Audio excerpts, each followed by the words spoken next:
ഗ്യാങ്ടെ ഗോൺപ അല്ലെങ്കിൽ ഗ്യാങ്ടെ മൊണാസ്ട്രി. ഇത് ടിബറ്റൻ ബുദ്ധമതത്തിലെ നൈങ്മാപ്പ സ്കൂളിലെ ഒരു ആശ്രമമാണ്. ഫോബ്ജിഗ താഴ്വരയെ മുഴുവനായും കാണുന്ന ഒരു ചെറിയ കുന്നിൻ മുകളിൽ സ്ഥിതി ചെയ്യുന്ന മനോഹരമായ ഒരിടമാണ് ഗ്യാങ്ടെ മൊണാസ്ട്രി. 17ാം നൂറ്റാണ്ടിലെ ഒരു ബുദ്ധമത വിഹാരമായ ഇവിടം താഴ്വരയിലെ ഏറ്റവും പ്രശസ്തമായ പുണ്യസ്ഥലങ്ങളിൽ ഒന്നാണ്.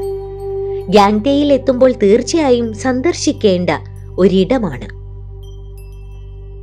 ഗ്യാങ്ടെ ഗോൺപയെ ഉൾക്കൊള്ളുന്ന ഫോബ്ജിഗ താഴ്വരയിലെ ഒരു ജനപ്രിയ വിനോദസഞ്ചാര ആകർഷണമാണ് ഗ്യാങ്ടെ ട്രക്കുകൾ. ഫോബ്ജിഗ താഴ്വരയിലെ ഗ്യാങ്ടെങ് ഗോൺപയിൽ നിന്ന് ആരംഭിക്കുന്ന അന്താരാഷ്ട്ര ട്രക്കിംഗ് പ്രേമികൾ പിന്തുടരുന്ന ഒരു ട്രക്കിംഗ് പാത കൂടിയാണിത്.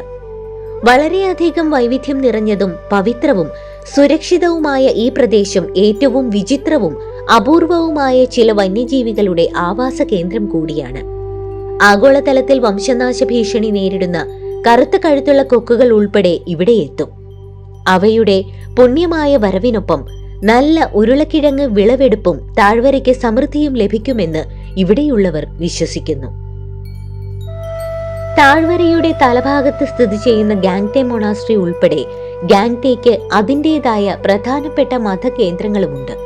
അസാധാരണമായ താഴ്വര കാഴ്ചകളും പ്രകൃതിപാതകളുടെ ഒരു നിരയും കൊണ്ട് സാഹസികത ഇഷ്ടപ്പെടുന്നവരെ ആകർഷിക്കുന്ന സ്ഥലം കൂടിയാണിത്. സമൃദ്ധമായ വനങ്ങളും പുഷ്പാലങ്കാരമുള്ള പുൽമേടുകളും സൗമ്യമായ ചരിവുകൾ, ഭൂപ്രകൃതിയുടെ മിശ്രിതം എന്നിവ ഗ്യാങ്ടെ വാലിയെ ക്യാമ്പിങ്ങിനും മറ്റ് സമാന പ്രവർത്തനങ്ങൾക്കും ഒരു പറുദീസയാക്കി മാറ്റുകയാണ്.